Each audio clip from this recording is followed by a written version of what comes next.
ओम अज्ञानतिमिरान्धस्य ज्ञानाञ्जनशलाकया चक्षुरुन्मिलितं येन तस्मै श्रीगुरुवे नमः। श्रीचैतन्यमनोभीष्टं स्थापितं येन भूतले स्वयं रूपः कदा मह्यं ददाति स्वपदान्तिकम्। वन्देऽहं श्रीगुरो श्रीयुतापदकमलं श्रीगुरून् वैष्णवांश्च श्रीरूपं साग्रजातं सहगण रघुनाथान्वितं तं सजीवं साद्वैतं सावधूतं परिजनसहितं कृष्णचैतन्यदेवं श्रीराधा कृष्णपादान् सहगण ललिता श्रीविशाखान्विताश्च।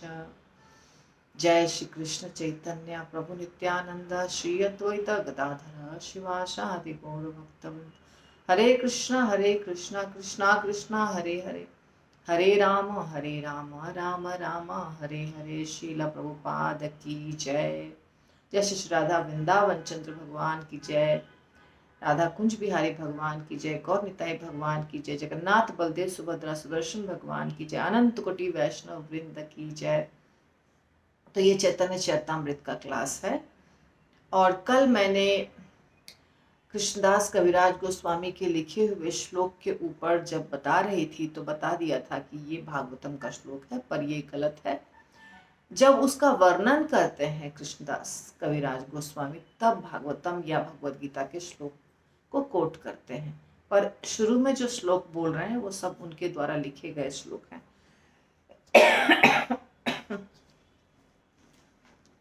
और आप लोगों को मैंने बोला है कि आप लाइक करिए, तो आप इसका टेंशन मत लीजिए कि मुझे जल्दी जल्दी सारा देखना है। आप जब देखते हैं, जब भी देखते हैं वीडियो समाप्त होता है उसके पहले ही बीच में लाइक कर दीजिए, क्योंकि भूल जाएंगे आप बाद में। तो ऐसा नहीं करिए। यदि आप अगर मुझे दिखता है कि 40 लोगों ने वीडियो देखा है तो 40 में अगर 10 लोग लाइक कर रहे हैं तो वो भी दिखता है मुझे, और किसने लाइक किया है वो भी दिखता है मुझे। इसलिए ऐसा मत करिए कि हमने देख लिया वीडियो बस मेरा काम खत्म, नहीं। उसको देखने के बाद, देखने के पहले, बीच में, जैसे ही आपको मौका मिले उसको आप लाइक कर दीजिए। इससे हमारा वीडियो ज़्यादा सर्कुलेट होगा, ठीक है। इतना ही ध्यान रखना है, इसमें कुछ मेहनत ज़्यादा बहुत बड़ी बात नहीं है।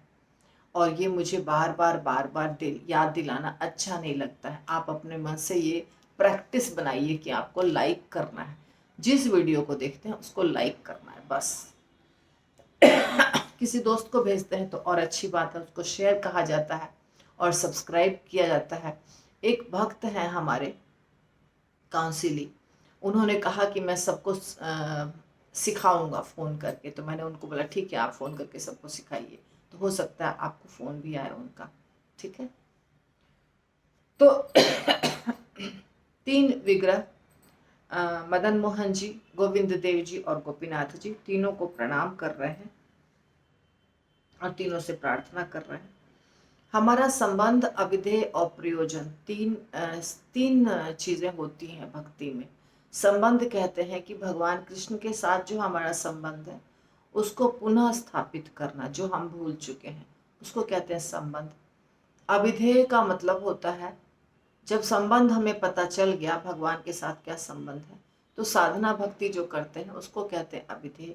और प्रयोजन का मतलब होता है भगवान कृष्ण के साथ हमारा जो प्रेम पूर्ण संबंध है, या वहाँ धाम में जाकर उनकी सेवा है, या उनके साथ रस के साथ रसों में आदान प्रदान, ये अंतिम उद्देश्य है हमारा। तो संबंध, अविधेय और प्रयोजन, ये 3 अलग अलग प्रकार की सेवाएं हैं जो भक्तिमयी सेवा है, और इसको 3 विग्रह जो हैं वो मदद करते हैं प्राप्त करने में। मदन मोहन जी संबंध स्थापित करने में, अविधेय राधा गोविंद देव जी, और प्रयोजन राधा गोपीनाथ जी। इसलिए राइटर कहते हैं, ए 3 ठाकुर गौड़िया के कोरिया छिन आत्मसात, ए तीनेर चरण बंदो तीने मोर नाथ। ये तीनों के चरण की वंदना मैं करता हूँ, ये तीनों मेरे नाथ हैं, ठीक है। अब इसका बहुत बड़ा सा परपोट है जो मैं आपको ज़रूर सुनाऊंगी, क्योंकि ये प्रभुपाद का बहुत इंपॉर्टेंट परपोर्ट है। चैतन्य चरितामृत के प्रणेता वृंदावन के 3 अर्चा विग्रह मदन मोहन जी, गोविंद देव जी और गोपीनाथ जी को सादर नमस्कार करते हैं। ये तीनों अर्चा विग्रह बंगाली जो वैष्णव है उनके जीवन के आधार हैं। बंगाली वैष्णव यानी हमारा जो परंपरा है गौड़ीय वैष्णव, उनके बारे में चर्चा हो रही है। तीनों विग्रह वृंदावन में है और तीनों विग्रह को बहुत प्रेम करते हैं गौड़ीय वैष्णव। गोविंद देव जी रूप गोस्वामी के द्वारा स्थापित हैं, मदन मोहन जी सनातन गोस्वामी के द्वारा स्थापित हैं, गोपीनाथ जी मधु पंडित के द्वारा स्थापित हैं। तो ये तीनों विग्रह आज भी हम सप्त देवालय जब हम जाते हैं उसको कहते हैं सप्त देवालय। 7 विग्रह बहुत महत्वपूर्ण है वृंदावन में, उनका दर्शन हम अवश्य करते हैं, साथ में और भी दर्शन करते हैं। तो ये तीनों विग्रह बहुत ही ज़्यादा महत्वपूर्ण है हमारे परंपरा के दृष्टिकोण से। श्री चैतन्य महाप्रभु का दृढ़ता से अनुगमन करने वाले जो गौड़ीय वैष्णव हैं वो इनकी पूजा करते हैं और दिव्य संबंध स्थापित करते हैं।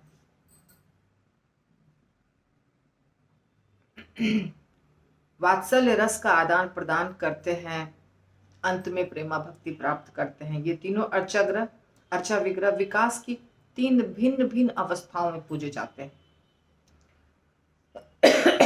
गौड़ीय वैष्णव जन 18 दिव्य अक्षरों से रचित उन वैदिक स्तुतियों के चरम लक्ष्य का अनुभव करते हैं, जिससे मदन मोहन जी, गोविंद देव जी, गोपीजन वल्लभ के रूप में कृष्ण की उपासना की जाती है। मदन मोहन जी कौन है? मदन मोहन जी वे हैं जो प्रेम के देवता कामदेव को मोहित करते हैं। कामदेव जी को मोहित करने वाले हैं मदन मोहन जी। मदन का मतलब होता है कामदेव, क्यूपिड। मदन मोहन यानी कामदेव को मोहित करने वाले, मदन को मोहित करने वाले। मदन है नाम कामदेव का, मदन मोहन यानी कामदेव को। जो कामदेव तो बहुत सुंदर हैं और बहुत आकर्षक हैं, वो सबको आकर्षित कर लेते हैं, पर मदन मोहन जी कामदेव को भी आकर्षित कर लेते हैं। और मदन मोहन मोहिनी यानी राधा रानी जो कामदेव को आकर्षित करते हैं, उनको जो आकर्षित कर लेती हैं वो हो गई राधा रानी, मदन मोहन मोहिनी। तो कृष्ण की उपासना होती है और मदन मोहन जी वो विग्रह है जो कामदेव को आकर्षित करते हैं। गोविंद देव जी वे हैं जो इंद्रियों और गौओं को प्रसन्नता प्रदान करते हैं। गोविंद, गो का मतलब होता है इंद्रियां और गो का अर्थ होता है गाय। तो गाय और इंद्रियां ये दोनों को जो आनंद प्रदान करते हैं वो होते हैं, उनका नाम है गोविंद। तो गोविंद देव जी हमारी इंद्रियों और गायों को प्रसन्न करने वाले हैं। और गोपी जन वल्लभ विग्रह जो है वो है गोपीनाथ जी का विग्रह। तो गोपी जन वल्लभ यानी गोपियों के प्रेमी, गोपियों के पति, गोपियों के प्रेम करने वाले, तो इनको कहते हैं गोपी जन वल्लभ। तो ये 3 विग्रह अपने भक्तों के साथ विभिन्न प्रकार की लीलाएं करते हैं। तीनों के अपने अपने गुण हैं। मदन मोहन जी की पूजा का अर्थ है भगवान के साथ अपने भूले हुए संबंध को फिर से स्थापित करना। भौतिक जगत में हम इस समय भगवान के साथ अपने संबंध को भूल चुके हैं, पूरी तरह अज्ञानता में है, पंगो है ना। जब हम मदन मोहन जी का प्रेयर बोलते हैं तो हम क्या बोलते हैं? देखिए, हम बोलते हैं जयताम सूरतो पंगोर मम मंद मत्तेर गति मत सर्वस्व पदाम भोजो राधा मदन मोहन। हम क्या हो गए? हम उनकी जय जयकार कर रहे हैं। किनकी जय जयकार कर रहे हैं? जो मदन मोहन जी हैं उनकी। और हम पंगु हैं, हम लंगड़ा हैं, हमारी बुद्धि मंद है, हमारी गति मंद है, हमारी मति मंद है। आप हमारा मार्गदर्शन कीजिए। ये है प्रेयर मदन मोहन जी का। तो सबसे शुरुआत में हम मदन मोहन जी से प्रार्थना करते हैं। जब हमारी भक्ति की शुरुआत होती है, जिस समय हमें थोड़ी भी बुद्धि नहीं होती है, हम कौन हैं, हम यहाँ क्यों आए हैं, हमारा जन्म क्यों होता है, कृष्ण कौन है, कृष्ण के साथ हमारा क्या संबंध था, हम अपने संबंध को भूल चुके होते हैं। तो ये भक्ति की शुरुआत है। इस समय हम मदन मोहन जी के चरण कमल की आराधना करते हैं ताकि हमारे भूले हुए जो संबंध है वो संबंध का ज्ञान हमको करा सके। तो ये पहला स्टेज है, संबंध ज्ञान। संबंध ज्ञान हमें कौन देते हैं? मदन मोहन जी देते हैं। ऐसे व्यक्तियों के लिए सबसे अच्छा ये होता है कि वे सकाम कर्मों में या मानसिक चिंतन में सफलता की आकांक्षा न करें, अपितु भगवान की शरण लें। जीवन की सिद्धि भगवान की शरण ग्रहण करने में है। अतएव हमें अपने आध्यात्मिक जीवन के शुभारंभ में मदन मोहन जी की पूजा करनी चाहिए, जिससे वे हमें आकृष्ट कर सकें और हमारी भौतिक इंद्रिय तृप्ति के प्रति अनुरक्ति को मिटा सकें। तो मदन मोहन जी क्या करेंगे? हमारी जो भौतिक आसक्ति है उसको काट देंगे और हमें ज्ञान देंगे कि तुम कौन हो, और हमारे संबंध को वापस कृष्ण के साथ स्थापित करेंगे। तो पहला दर्शन जब हम जाते हैं वृंदावन, तो पहला दर्शन हमें मदन मोहन जी का करना चाहिए, हमेशा जब जाते हैं तब। नवदीक्षित भक्तों के लिए मदन मोहन जी से ऐसा संबंध स्थापित करना आवश्यक है। जब मनुष्य प्रबल अनुरक्ति के साथ भगवान की सेवा करना चाहता है तो फिर वह दिव्य सेवा के धरातल पर गोविंद देव जी की पूजा करता है। दूसरा स्टेप जो होता है वो होता है गोविंद देव जी की पूजा करना, जो रूप गोस्वामी के विग्रह है। गोविंद देव जी के विग्रह कहाँ है? मदन मोहन जी के तो परिक्रमा मार्ग में आपको मिल जाएंगे। गोविंद देव जी के विग्रह हैं जब आप जाते हैं रंग देव जी का दर्शन करने के लिए, रंगनाथ जी का मंदिर वृंदावन में जो रंगनाथ जी हैं, तो वहां पे एक ऊंचा मंदिर है। चढ़ के हम जाते हैं, चढ़ाव है थोड़ा सा, चश्मा लेते हैं वहां पे, बंदर छीन लेते हैं, अंदर में बहुत बंदर रहते हैं। वही वाला है रूप गोस्वामी का मंदिर, जिनका नाम है गोविंद देव जी। तो गोविंद देव जी की पूजा हम कब करते हैं? जब थोड़ी उन्नति हो जाती है भक्ति में तब। और वो हमें क्या करते हैं? आनंद देते हैं। जब कृष्ण तथा भक्तों की कृपा से कोई भक्ति में पूर्णता प्राप्त करता है, जब पूर्णता और आगे बढ़ जाते हैं, तब गोपी जन वल्लभ गोपीनाथ मंदिर, जो राधा रमन जी के मंदिर के पास है, गोपीनाथ जी का मंदिर, मधु पंडित के विग्रह है वो, तो तब हम उनकी पूजा करते हैं। तो इस प्रकार 3 स्टेप। पहला स्टेप मदन मोहन जी, दूसरा गोविंद देव जी, तीसरा गोपीनाथ जी का विग्रह। तो चैतन्य महाप्रभु ने इस भक्ति की व्याख्या 3 चरणों में की है। इसलिए वृंदावन में इन आराध्य, तो हमने देखा ना, संबंध, अभिधेय और प्रयोजन। संबंध, अभिधेय और प्रयोजन फिर से जब मिलेगा हमें तो हम फिर से आपको एक्सप्लेन करेंगे। अभी हमारे पास जितना है मैं आपको कर रही हूँ, प्रभुपाद ने जो लिखा है। इसलिए वृंदावन में इन आराध्य अर्चा विग्रहों की स्थापना विभिन्न गोस्वामियों द्वारा की गई है। वे उन गौड़ीय वैष्णवों के परम प्रिय हैं जो प्रतिदिन कम से कम एक बार मंदिर अवश्य जाते हैं। तीनों अर्चा विग्रहों के मंदिरों के अतिरिक्त भी अन्य मंदिर हैं वृंदावन में। दामोदर जी जीव गोस्वामी के द्वारा स्थापित दामोदर मंदिर किधर है? राधा श्याम सुंदर जी और दामोदर जी दोनों लोई बाजार में मिलते हैं, ठीक है ना, सेवा कुंज के पास। तो वो है दामोदर जी का मंदिर, जहाँ पे शिला भी है भगवान के चरण कमल से अंकित, वो है दामोदर जी का मंदिर। और श्याम सुंदर जी का मंदिर है, श्याम सुंदर जी दामोदर जी के बगल में जस्ट।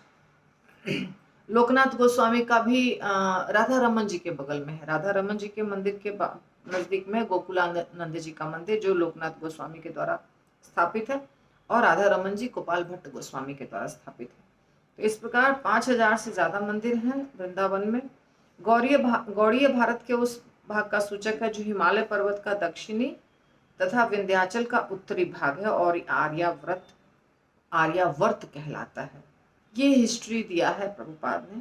भारत 5 भागों में, 5 प्रदेशों में विभाजित है। सारस्वत वो है एरिया जिसमें कश्मीर और पंजाब है। कान्यकुब्ज वो एरिया है जहाँ उत्तर प्रदेश और जिसमें लखनऊ है। मध्य गौड़ है मध्य प्रदेश। मैथिल है बिहार का एरिया और तथा बंगाल का अंश। उत्कल है बंगाल का अंश और उड़ीसा का। कभी कभी बंगाल को गौड़ देश कहा जाता है क्योंकि एक तो यह मैथिल का अंश है और दूसरा हिंदू राज लक्ष्मण सेन की राजधानी का नाम गौड़ था। यह प्राचीन राजधानी बाद में गौड़पुर और बाद में मायापुर कहलाने लगा। ये है, हम गौड़ीय वैष्णव हैं तो हमारा गौड़ कहाँ से शब्द आया ये जान जाइए। लक्ष्मण सेन नाम के राजा थे, जो उस एरिया के राजा थे, और उस एरिया का नाम था गौड़। तो वो गौड़, इसलिए गौड़ीय वैष्णव, हम वहाँ के हैं इसलिए हम गौड़ीय वैष्णव कहलाते हैं। पहले गौड़पुर नाम था, बाद में मायापुर नाम हो गया। ठीक है, तो इस प्रकार 5 भागों में बांटा गया है। 5 में जो भारत में जो वैष्णव गण थे, वो वैष्णव गण 5 एरिया में थे। पहला सारस्वत हो गए। सारस्वत कौन हो गए? ये सब ब्राह्मणों के नाम हैं। सारस्वत ब्राह्मण होते हैं, कान्यकुब्ज ब्राह्मण होते हैं, मैथिल ब्राह्मण होते हैं। तो सारस्वत हो गए कश्मीर और पंजाब वाले एरिया के ब्राह्मण। कान्यकुब्ज हो गए उत्तर प्रदेश, जिसमें लखनऊ आता है। गौड़ हो गया, ये बीच का गौड़ है जिसको मध्य गौड़ कहते हैं, ये हो गया मध्य प्रदेश में। बिहार में हो गया मैथिल ब्राह्मण, जो हमारे घर के पास में ही है, मैथिल ब्राह्मणों का एरिया। पर साथ साथ में मैथिल ब्राह्मण बंगाल में भी है। और उसके बाद उत्कल हो गया उड़ीसा और बंगाल का एरिया। तो गौड़ जो है वो हो गया, गौड़ प्रदेश जो है ये हो गया, उस समय बंगाल में लक्ष्मण सेन नाम के राजा थे, और उसके एरिया को कहा जाता था गौड़ प्रदेश। और बाद में हो गया गौड़ीय वैष्णव। तो हमारा ओरिजिन क्या है, हम क्यों गौड़ीय वैष्णव कहलाते हैं, ये आप जान गए। उड़ीसा के भक्तगण उड़िया, बंगाल के भक्तगण गौड़ीय, दक्षिण भारत के भक्तगण द्रविड़ भक्त कहलाते हैं। आर्यावर्त में 5 प्रदेश हैं, अतएव दक्षिण भारत अर्थात दाक्षिणात्य भी 5 प्रदेशों में विभाजित है, और पंच द्रविड़ कहलाते हैं। चारों वैष्णव परंपराओं के 4 वैष्णव आचार्य हुए। मायावाद संप्रदाय के श्रीपाद शंकराचार्य हो गए, और यदि पंच द्रविड़ प्रदेशों में उत्पन्न हुए। गौड़ीय वैष्णव द्वारा मान्य 4 वैष्णव आचार्यों में से रामानुजाचार्य आंध्र प्रदेश के दक्षिण भाग में महाभूत पुरी में प्रकट हुए। मध्वाचार्य म्यागालोर जिले के पाजकम विमानगिरी के निकट हुए। विष्णु स्वामी पांडय में निम्बार्क धुर दक्षिण में मुंगेर पट्टन में प्रकट हुए। और चैतन्य महाप्रभु ने मध्वाचार्य की परंपरा ग्रहण की, किंतु उनके संप्रदाय के वैष्णव जन उन तत्ववादियों को स्वीकार नहीं करते, क्योंकि ये भी अपने को मध्व संप्रदाय ही मानते हैं। ओके, तो मायावादियों की तत्ववादी शाखा से अपने को भिन्न बताने के लिए बंगाल के वैष्णव अपने आप को गौड़ीय वैष्णव कहते हैं। तो मध्वाचार्य का 2 हो गया है। एक, चैतन्य महाप्रभु ने मध्वाचार्य की परंपरा ग्रहण की, किंतु उनके संप्रदाय के वैष्णव जन उन तत्ववादियों को स्वीकार नहीं करते, क्योंकि ये भी अपने को मध्व संप्रदाय का मानते हैं। तो कुछ इसमें 2 चीज है, तो इसलिए अपने आप को अलग साबित करने के लिए अपने को गौड़ीय वैष्णव कहते हैं, क्योंकि मायावादी सिद्धांत है। तो ये बहुत डिटेल में जा रहा है अंदर, मुझे भी ज्यादा ज्ञान नहीं है इसका। तो अब कहते हैं कृष्णदास कविराज, ग्रंथेर आरंभ कोरी मंगलाचरण गुरु वैष्णव भगवान तीन रस्मण। जब हम ग्रंथ की शुरुआत कर रहे हैं, कृष्णदास कविराज कह रहे हैं मंगलाचरण से, यानी प्रणाम करके 3 लोगों को प्रणाम करते हैं, गुरु को, वैष्णव को और भगवान को। फिर तीनेरा स्मरणे होय विघ्न विनाशन। ये तीनों के स्मरण से क्या होता है, सारे विघ्न कट जाते हैं। गुरु के स्मरण से, भगवान के स्मरण से और वैष्णवों के स्मरण से। वैष्णव कौन होते हैं, जितने भी वैष्णव हैं वो सारे वैष्णव की कैटेगरी में आ गए। गुरु उसमें स्पेशल हो गए और भगवान तो स्पेशल है। तो गुरु और भगवान ये तो क्लियर है कौन गुरु है कौन भगवान है। अब वैष्णव में समूचा वैष्णव समाज आ गया। तो ये तीनों के स्मरण से क्या होता है, विघ्न विनाश, विघ्न का हरण, अनायासे होय निज वांछित पूर्ण, और इच्छा भी पूरी होती है हमारी। मंगलाचरण से मंगलाचरण होय त्रिविध प्रकार, वस्तु निर्देश आशीर्वाद नमस्कार। मंगलाचरण में 3 चीजें होती है। पहला, लक्ष्य को परिभाषित करना, जो चीज हमको प्राप्त करना है वो क्लियर होना चाहिए। दूसरा, आशीर्वाद देना। तीसरा, नमस्कार करना। ठीक है, लक्ष्य को परिभाषित करना, आशीर्वाद देना और नमस्कार करना, ये तीनों मिला के हो गया मंगलाचरण, इन्वोकेशन, आवाहन। प्रथम 2 श्लोक इष्ट देव नमस्कार। सामान्य विशेष रूप द्वैत प्रकार। प्रथम दो श्लोक सामान्य तथा विशेष रूप से उन भगवान को नमस्कार करते हैं जो पूजा के लक्ष्य हैं, जिनके लिए हम कर रहे हैं सब कुछ उनको। देखिए ये थोड़ा कॉम्प्लिकेटेड है, उतना जितना समझ में आता है ठीक है। तृतीय श्लोके ते कोरी वस्तु निर्देश जहां होते जानी पर तत्वेर उद्देश्य। तीसरे श्लोक में परम सत्य को संकेत कर रहा हूं, जो परम सत्य वस्तु है, जो परम वस्तु, ऐसे वर्णन से कोई भी मनुष्य परम सत्य का दर्शन कर सकता है। चतुर्थ श्लोके थे कोरी जगते आशीर्वाद सर्वत्र मागिए कृष्ण चैतन्य प्रसाद। चतुर्थ श्लोक में मैंने चैतन्य महाप्रभु से सबों पर कृपा करने के लिए प्रार्थना किया है और समूचे जगत को आशीर्वाद देने के लिए आह्वान किया है। तो ये क्लियर कर रहे हैं कृष्णदास कविराज कि मैं कैसे कैसे किस श्लोक में क्या बोल रहा हूं, उसका क्या तात्पर्य है। सही श्लोके को ही बाह्य अवतार कारण पंच षष्ठ श्लोके को ही मूल प्रयोजन। तो इस श्लोक में मैंने चैतन्य महाप्रभु के अवतार के बाह्य कारण को भी बताया, पांचवें और छठे श्लोक में मैंने उनके अवतार का कारण बताया। ये सारा जो बता रहे हैं बंगला में, ये पहले संस्कृत में बता चुके हैं। जैसा हमने शुरुआत में पढ़ा था 17 श्लोक में हमने एक एक करके सारे श्लोक पढ़े थे, ठीक है। जो डिफिकल्ट थे संस्कृत में थे उसको ही अभी कृष्णदास कविराज बंगला में बता रहे हैं। चेतन चरितामृत में हर चीज समझ में नहीं आएगा, खाली सुनते रहिए, बाद में बहुत आसान है, बहुत कठिन नहीं है। शुरुआत में थोड़ा कठिन लगता है तो बाद में एकदम सिंपल हो जाएगा, आप समझने लग जाइएगा सब कुछ। तो बाहरी कारण क्या है महाप्रभु के अवतार का, ये बता रहा हूं। उसके बाद मूल जो कारण है, प्रयोजन है, वो पांचवें और छठे नंबर श्लोक में बता रहा हूँ। यही 6 श्लोके को ही चैतन्य तत्व आर पंच श्लोके नित्यानंदेर महत्व। तो 6 श्लोक में चैतन्य महाप्रभु के बारे में बताया और अगला 5 श्लोक नित्यानंद प्रभु के महत्व के बारे में बताया। आर 2 श्लोके अद्वैत तत्वाख्यान, आर 1 श्लोके पंच तत्वेर व्याख्यान। 2 श्लोक में अद्वैताचार्य के बारे में बताया और 1 श्लोक में पंच तत्व के बारे में बताया। 14 श्लोके कोरी मंगलाचरण ताही ताही मध्य को ही सब वस्तु निरूपण। तो कह दिया उन्होंने कि 14 श्लोक जो है उसमें मैंने ये सारी चीजें बताई। अब ये 14 श्लोक कौन है, पहला से लेके 14 तक जो हमने ऑलरेडी कल कर लिया था, वो 14 श्लोक में क्या है वो सब कुछ कृष्णदास कविराज अभी बता रहे हैं। 14 श्लोक संस्कृत में बोला, बंगला में उसको क्लियर कर दिया, ठीक है। अब आप टेंशन मत लीजिए क्योंकि ये 14 श्लोक का बाद में वर्णन होगा, ये सब का धीरे धीरे आगे के अध्याय में वर्णन होने वाला है, इसीलिए बहुत इसके बारे में अभी सोचने की जरूरत नहीं है। जब एक श्लोक का वर्णन होगा तो इतना विस्तार पूर्वक वर्णन होगा, सब क्लियर हो जाएगा। इस तरह 14 श्लोक मंगलाचरण के रूप में है और ये परम सत्य का वर्णन करते हैं। 14 श्लोक क्या करते हैं, परम सत्य। परम सत्य क्या है, परम सत्य को अब जैसे कि हमने श्रीमद् भागवतम पढ़ा, श्रीमद् भागवतम से ज्यादा हाई स्टैंडर्ड है चैतन्य चरितामृत, इसीलिए हम उम्मीद करते हैं कि यहाँ पर ये साबित करने की जरूरत नहीं है कि भगवान है कि नहीं है, साकार है निराकार, वो सब साबित हो चुका है।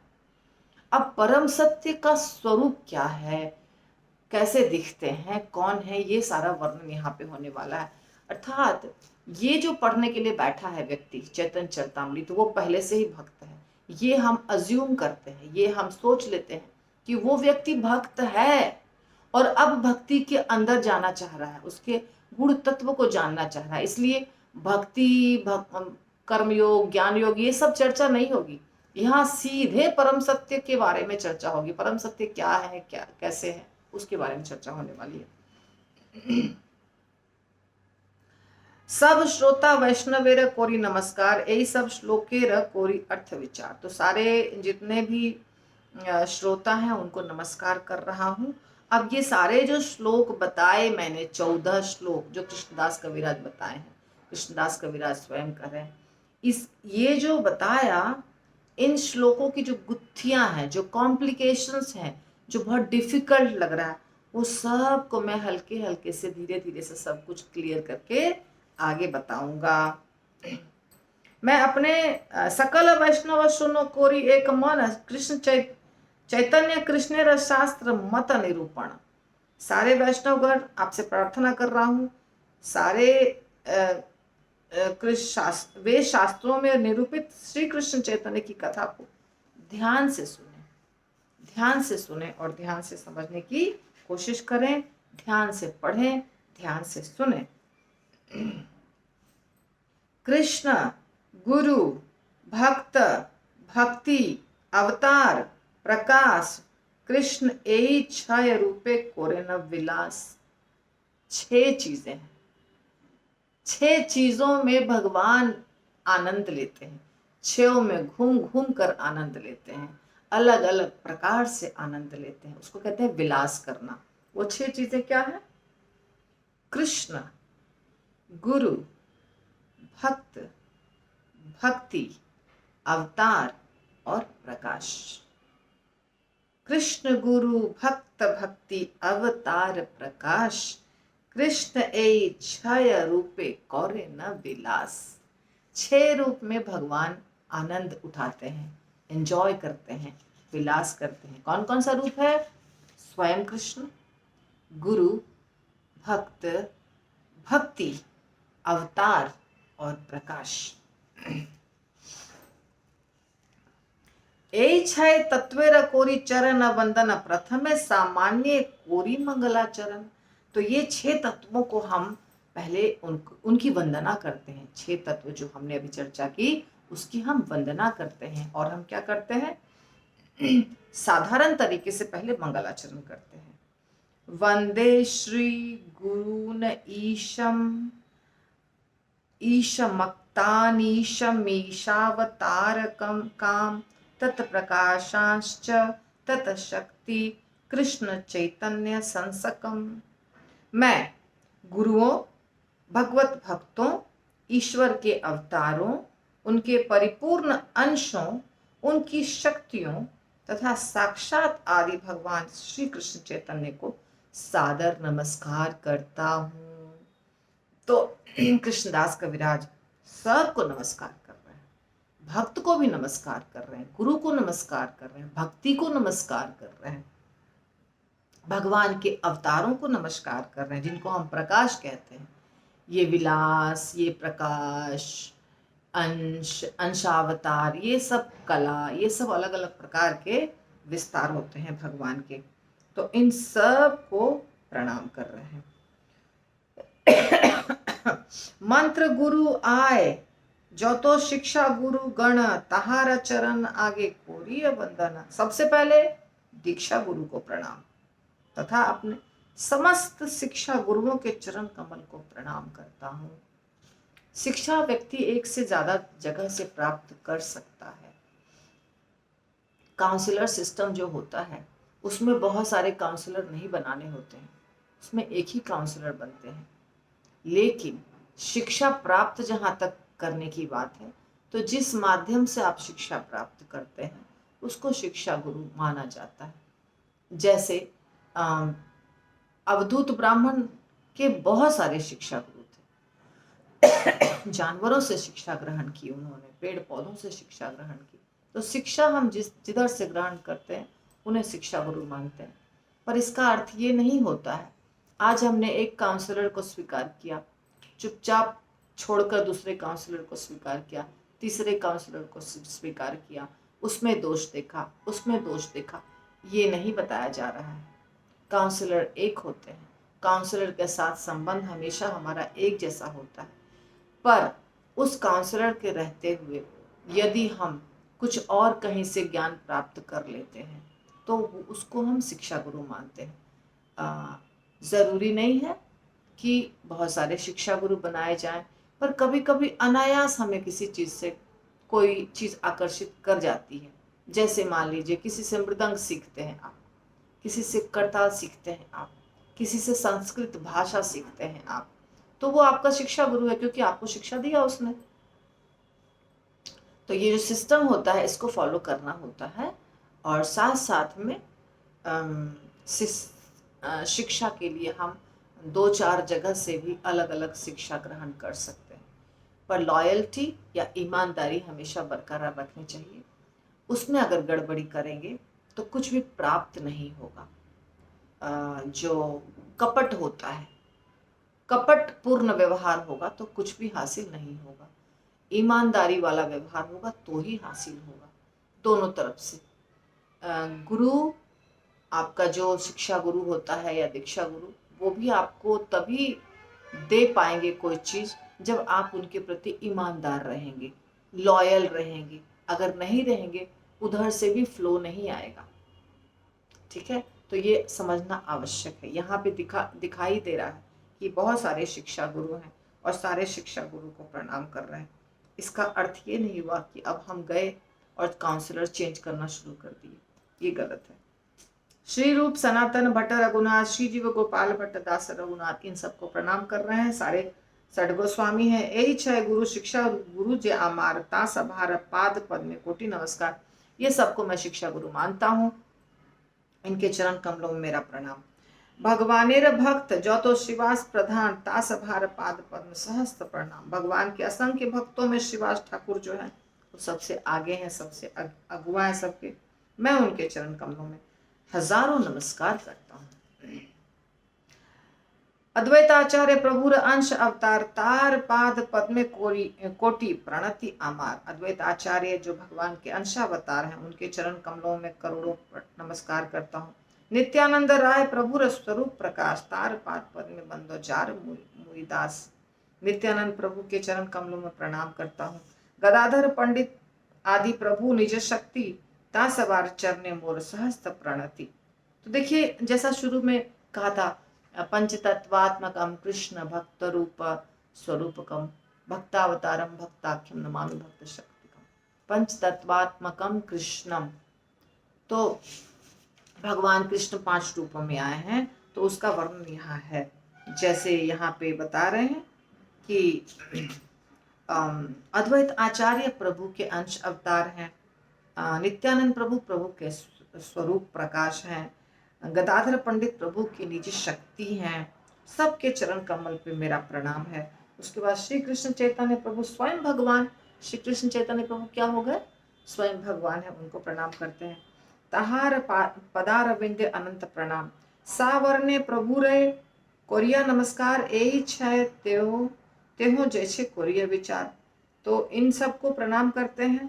और भगवान चैतन्य महाप्रभु, उनके समस्त पार्षदों को प्रणाम करने के बाद अब उन एक में 6 अनेकताओं की व्याख्या करने का प्रयत्न करूंगा।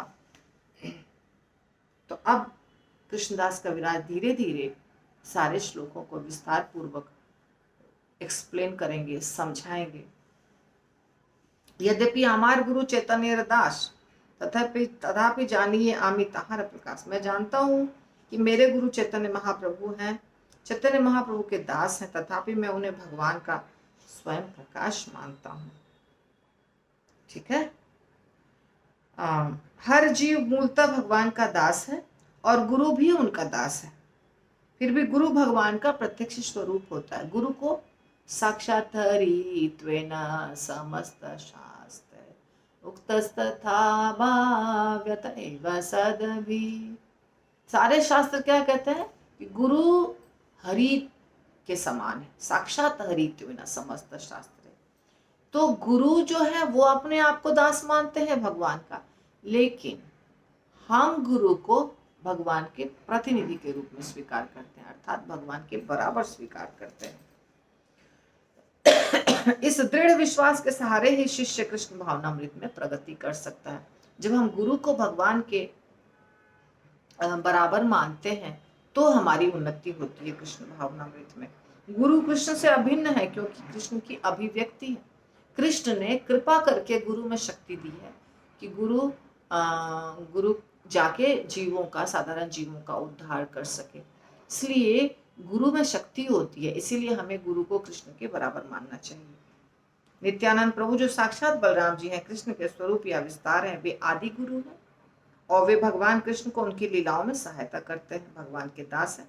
हर जीव मूलतः कृष्ण का दास है, अतएव गुरु भी चैतन्य महाप्रभु का दास होता है। गुरु का नित्य कर्म है कि वह शिष्यों को सेवा भाव का प्रशिक्षण दे, भगवत सेवा का विस्तार करे।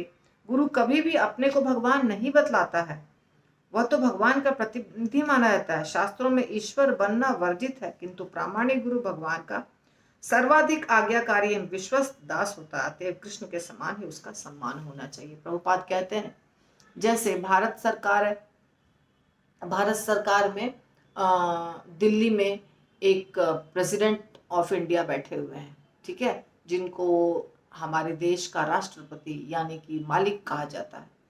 लेकिन जैसे हम पुणे शहर में रहते हैं, पुणे में एक पुलिस स्टेशन में छोटा सा व्यक्ति है, हवलदार है, इंस्पेक्टर है या कांस्टेबल है, तो उसको हम क्या कहते हैं, जब मारपीट होती है, कहीं लड़ाई झगड़ा होता है, तो वो छोटा सा जो कांस्टेबल है उसको भी हम कहते हैं सरकार। क्यों कहते हैं सरकार? क्योंकि वो सरकार का एक छोटा सा प्रतिनिधि है।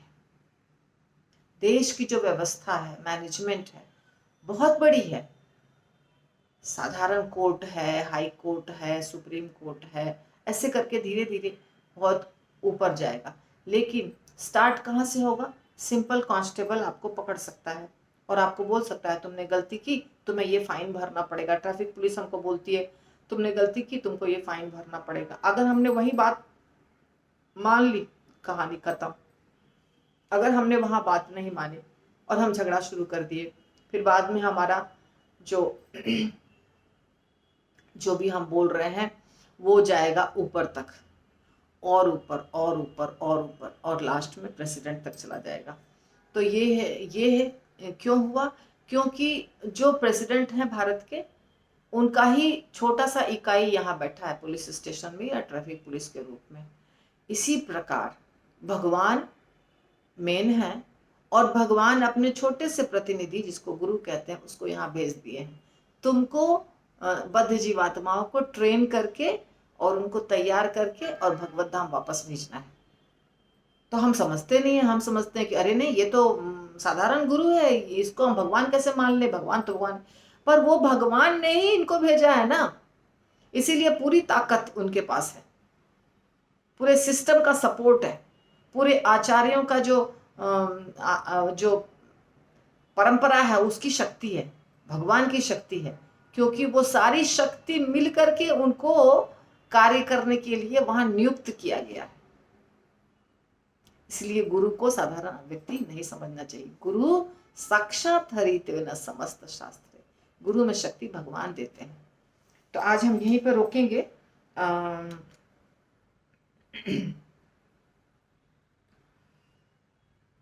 हमारा श्लोक हो गया 44 तक। तो लाइक, शेयर एंड सब्सक्राइब, ठीक है। अच्छा लगा वीडियो तुरंत लाइक करिए, ऐसा वाला जो होता है उसको लाइक कर कहते हैं, बस टच करना है, हो जाएगा। और अपने फ्रेंड्स को या रिश्तेदारों को भी शेयर कीजिए, इससे हमारा बढ़ेगा, फैलेगा और ज़्यादा लोगों को फायदा होगा। हरे कृष्णा। शील प्रभुपाद की जय।